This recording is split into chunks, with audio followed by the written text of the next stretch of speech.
Hello, you wonderful people, and welcome to another episode of Crime Centric. This being a show where I talk about crime dramas that I watch. For today's episode, I'm going to talk about the latest episode of Lethal Weapon. So in this case, there's a casino that gets hit by a group of robbers on a motorcycle.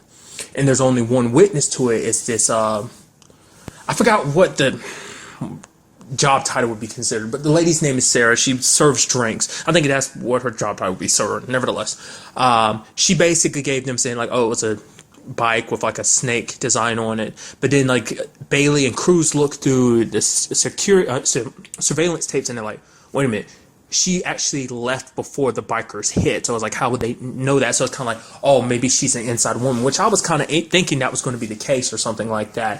Especially later on when that guy, Billy, the insurance guy, Billy, showed up. So I was like, oh man, something's wrong here. I was like, oh, like he's really from the casino, but then like she's going to shoot him for asking too many questions. But it turns out, no. The reason why she knows is because her son Ethan was there. Because apparently there's a little bit of an issue with Sarah. It's basically she's not. I don't want to use the bad look at her as like saying like an irresponsible parent. The fact of the matter is, it's like she tends to like, oh, she has a job interview, she drops her son off, leaves him in a park or something like that. Basically there were problems in the past, and essentially the reason why Ethan was there is because the babysitter flaked, so his mom kind of had to take him with her. So that's why he was there. But the reason why Sarah didn't say anything was not just to protect her son, but mainly because it's like, if people found out, like if social workers found out about the fact is what, well, child services is kind of what I was thinking, but then social work in my mind is the same thing. Nevertheless, if child services found out about that, they take him away. So she's very lucky. I'm very glad that I was wondering, I thought it was like, oh, that's kind of interesting. The situation is that like the bullet like hit her head, but it grazed her skull, I think was what he said, but it didn't hit her brain, which is, I'm like, I was like, oh, I thought that was kind of interesting. I was like, oh man, it sucks. I was like hoping Riggs and them would get to her in time, but it's like the reason why they did that though, obviously because they make it, I mean, you wouldn't want to like screw Ethan over completely because his dad's already dead, and you don't want to be, kind of take his mom away from him and leaving him all alone. So the really interesting thing about this episode is that it's kind of a we kind of see a different side of Riggs in this episode. We kind of see almost a father figure in this episode. Because the fact is, Riggs never got an opportunity to actually be a father. I mean, circumstances being what they are. So we see him and Ethan kind of bonding, because Ethan's only bonds with Riggs. I mean, Roger at first, like to me, Roger came off a little creepy, like, hey bud, do you want, like it feels like he was acting like a clown without the makeup. It's just like, I don't know, trying to be relatable and stuff like that. And then Ethan's kind of freaking out. I was like, oh, it's because of the way Roger's talking to him. But it's like, Riggs is like, hey Roger, you're a guy, got his mom's blood all over. He's like, oh, right, I should go. Because it seems, and it's very interesting too, is that the doc kind of automatically puts them together. Like Riggs is like, well, what are you doing? She's like, he can take you away from here. And she's like, no. He's like, wait, what? He's like, you got sirens? He's like, yeah. Were they loud and they'll blare and stuff? He's like, yeah. He's like, okay, let's go. So the fact is, they open up to each other. They kind of talk. He learns a lot about Riggs. Riggs kind of learns about him. The fact is, Riggs brought him back to his house, even though he wasn't supposed to do that. He was supposed to drop him off to child services. And at the same time, he learns like about Riggs' whole situation with Miranda. He's like, oh, you're an alcoholic. He's like, I'm not judging. He's like, yo, my dad was kind of an alcoholic. Because Riggs is like, oh, that's kind of a big term for someone like so young to kind of really know. But it's like because his dad was kind of in a similar situation, so he kind of, Plus he's like, oh, your wife, and he's like, oh, she passed away, and he's like, that sucks. It's just kind of, I don't know. It's kind of interesting. You see kind of that loving side to it, but at the same time, it's just like, I don't know. You get a very interesting perspective from Ethan. It's like he's a little kid yet. Even though he's a little kid, he's not that little of a kid, so he does understand what's going on around him in the situation. Because there's even a moment where you have Riggs being a very stern, almost stand-in father. Like, because that was something that never came up in the episode. It's like, because Riggs wasn't trying to be his father. Riggs was trying to be close to him, kind of keep him safe and stuff like that. Because there was the moment they were at the house with his... I forgot, the lady he considers like his aunt, that basically she was kind of shooing them away because one of the guys was there in the house with her. And basically Riggs told him to stay in the car, but Ethan got out of the car and he's like, what were you thinking? He's like, I'm sorry, I got scared. And there's also that thing he told to Doc and Riggs about the whole like, oh, he doesn't want to go to foster care because the fact is that one time he had an accident when he was in the bed, and like basically the lady running it beat him with a belt, and made him scrub it. Like, oh, I was like, at first I was kind of like, wait, he's totally BSing you, right? I don't know, just the way he said it made me think he was BSing it, but it's like, it was never like, because I thought Riggs was going to be like, okay, I thought we said no lying to each other. I was expecting that. Turns out that didn't end up being the case, so I was like, maybe that really did happen. So I was like, man, that sucks. So I guess that would make you not want to. I mean, besides the fact that his mom is still alive too, so it's like, why would he want to go anywhere but be with his mom right now? But there was even a moment earlier at one point in the episode where the captain is kind of like, hey, you have to, when it comes to children, you have to, saying that, children, he's like talking to him. He's like, are you okay? Little man, don't worry, we're here to support you. It's like, children need to know that they're being supported. And it's like, Riggs is like, okay, Ethan, do you feel supported? He's like, what does that even mean? He's like, Captain, he's like, it means support it. And it's just, I don't know, it's just like the fact, like I said, and love the fact is that like I said, he's a kid, but he at the same time is like, he's like, okay, like you're trying to tell me how to feel a certain way, I should feel this, but it's like even you can't really comprehend what it means. It's just kind of like you're throwing out words that kind of be like what are considered, I guess, textbook definitions that like, oh yeah, a cop should do this and that to kind of make a child in this situation feel a lot more comfortable. So but then the sad part also is that Riggs and him kind of had a fallout a little bit in the episode because Riggs had to take him back because they found out that he never actually saw the guy. I mean, we end up knowing it's the guy, Billy, but never actually saw his face because he got scared and closed his eyes, but he heard his voice. So the reason why he lied was because he was thinking like, hey, I can use this opportunity as, it's like, it would keep him, telling the police he did would keep him and his mom safe, and that maybe hopefully with this whole situation, they find him and his mom a safe place to be, like a place of their own, they kind of keep them safe and whatnot. So Riggs had to turn him over. And a moment like that happened, the kid was just Ethan was not having that. He's like, no, I'm not, that's not cool. So Riggs is trying to comfort him and be like, hey, I'm gonna be back to visit you. He's like, no, just forget it. Don't bother. And I actually upset Riggs because Riggs, the moment he got into the car, his truck, he actually started drinking again just because it's like, I don't know, I guess because on some levels, it's just, he felt bad disappointing him because it's like, in some shape or form, Riggs probably did feel kind of fatherly a little bit, especially when you look at the end of the episode with the whole, like, keeping the cheese puffs as kind of a reminder just in case Ethan never does come back into his life. Whether that be the case or not, the future will have to tell us, but I don't know.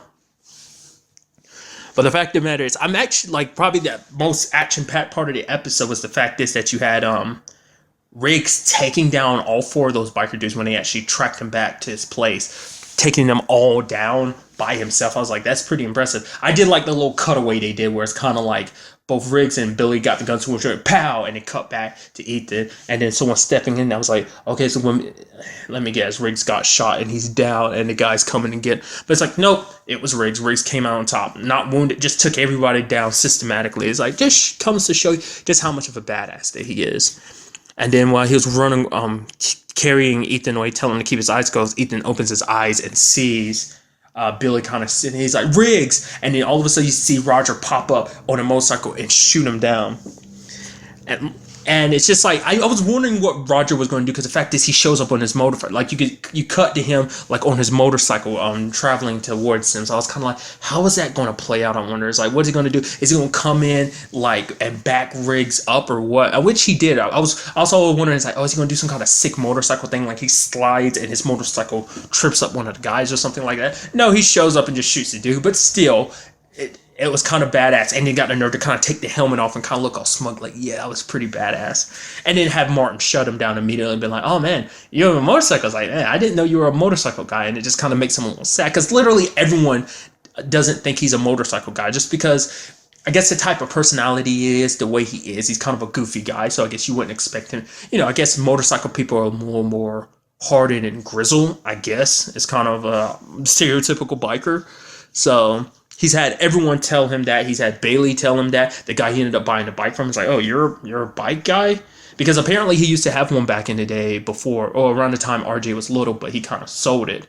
And because the entire aspect of Roger's life in this episode is the fact is that he's like, hey, let's take more chances. Well, because, apparently on their fourth date, Trish learned from, like, basically Roger's told Trish that one of his life dreams is to climb Mount Kilimanjaro, and she kind of held that on. She's held it for all these years because she's like, oh, I've been waiting 18 years for us to kind of do something, be a little adventurous. And she's kind of like, oh, let's climb Kilimanjaro. And he's like, baby, I'm sorry. Oh, you're so sweet and deluded to actually think that's really a lifelong dream of me. At that point in time, we hadn't slept together. She's like, oh, so that was just to get in my pants, huh? He's like, yeah. Which I'm like, man, she took that well, because it's like, I mean, I guess it's like, it's just, it's kind of like a funny secret that's been held there the entire time. It's like, oh, you're married, so it's kind of like, well, why would you hold a grudge against that? But I'm like, at the same time, I'm like, I would never think to tell my significant other that, no matter how much time has passed, because I feel like, oh, so you were just telling me what I wanted to hear, because you never know, someone could easily take that the wrong way and be like, oh, so how much other stuff in our relationship was a lie. But the fact of the matter is, she enjoyed it. I know I'm just nitpicking about it, because it's like, I guess because that just shows you how good of a relationship they have, that he can say something like that. And she laughs at it. She's like, well, okay. I mean, maybe you could argue it worked. I mean, but still, like, it wouldn't work. That wouldn't please a lot of people. But I mean, she took it well, so I think that's good. That's a good sign. Just shows you kind of a strong marriage they have. Even the fact is that she rides the bike with him later on in the episode. I even love the fact is they're like, basically we're joking when the case is over. It's like, so Roger, does that mean you're going to join the bike, like the motorcycle division? And the captain was like, oh no, I can't let him. He's like, yeah, I'm too valuable over here and stuff. It's like, he's like, no, I couldn't do it because Trish would kill me. So what she said, you had to give up so what did Trish tell you had to do with the bike? She didn't tell me nothing. She doesn't boss me around. She doesn't tell me what I get to do. I'm the one to make the decisions. And he broke down. He's like, yeah, she said I can ride it every Sunday, but it has to be sunny. It's just like, it's so interesting. The fact is that he likes to pretend he's so tough that he is kind of like, hey, I make the decisions. It's like, no, your wife makes the decision, because you know not to cross your wife, because she will drop you flat like that. I don't mean just in a relationship sense of just, I don't know, I feel like Trish could probably, if she needs to, kind of kick Roger's ass. I mean, to the point, like, there have been multiple occasions in the series so far we've seen where it's kind of like when she came to the office and everything about the whole their daughter's quote unquote boyfriend, the whole like picture, those risque pictures that she took and sent to him, that whole situation when she came to the office and everything. It's just kind of like, ooh, one of those scary moments. So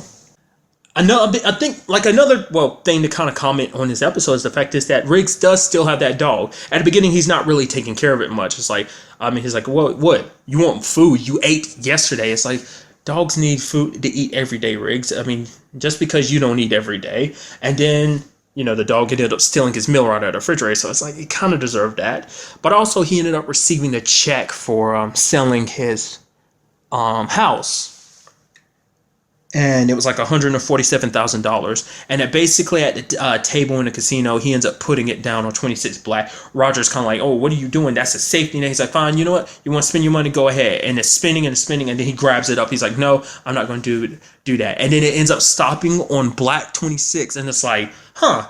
That's pretty amazing. I was like, oh man, nah, Roger, you're tripping. Riggs has got this figured out. He knows there's something shady up with this casino. This is at the beginning of the episode. I'm like, oh, obviously there's some insider stuff. Like he knows that she's playing people. I mean, it's like, obviously house always wins. So, obviously the cards are obviously stacked against you. But it's like, I was like, oh man, he's doing this to kind of prove a point. And it was like, oh, the point he was trying to prove is that he didn't care about the money. It's like, if he lost it, he lost it. Oh, it's like, I could have won a lot of money because I bet on that. But who cares? It doesn't matter to me. So I was actually surprised. I was like, oh, that was the point you're trying to make. Okay. But like the moment that conversation came up in the episode, it's like, yeah, find us a place to stay. It's like, the moment I was like, your check. And then it was like, he ended up giving it to him at the end of the episode. You even had Doc and Roger being like, oh, you'd make a good dad. And he's just like, just shut up. You both are enjoying this a little too much. But like I said, it's a very interesting introduction, seeing like a side of Riggs that you never really get to see, because it's not, I mean, because we've never actually seen him interact too much with Roger's kids. So I guess this is kind of an opportunity to just kind of like, because his kids are kind of grown up, but this is actually a little kid, I mean, even in their ages, like, compared to in their parents' eyes, it's like that'll always be their little girl and their little boy, no matter what, no matter how old they are, even if they are teenagers. And also, side note, I love how the episode ended with them running out of gas. It's like all that huff, like puff about Roger being like, oh, the motorcycle guy and everything. And it's like, oh yeah, I overestimate things and we ran out of gas. So, but still, it was a sunset moment. It was very romantic until RJ comes and kind of screws it up and like, oh, I'm not going to say I'm mad at you. I'm just disappointed. Almost playing the parent card there. But overall, a very interesting episode. Because I am curious to see, because, every episode, Riggs kind of deals with things a little bit more. Because he's always dealt with stuff about how much he lost Miranda, like more so than anything. It's kind of a big focus. But this episode is kind of like focusing on the fact is like the child he never had and probably never will have. I mean, I don't know, like, because I don't really remember, like I said, I brought it up at the beginning, I don't remember the Lethal Weapon series, the movies that much. So I'm wondering, did Riggs ever get with anybody else? I mean, like I said, it was like one of the last episode, the whole agent lady. So, side note too, there was the whole little thing we learned about Bailey this episode. Apparently, she frequents that casino that got robbed because one of the guys recognized her, but she went by a different name.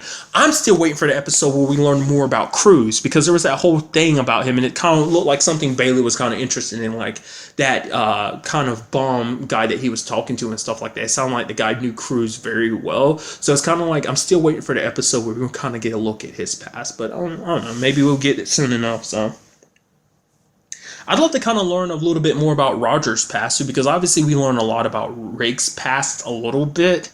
I mean, most of his past that we deal with is like, what he's going through now, his whole situation with Moran. The only other time we've ever dealt with kind of his military background was kind of the whole episode where he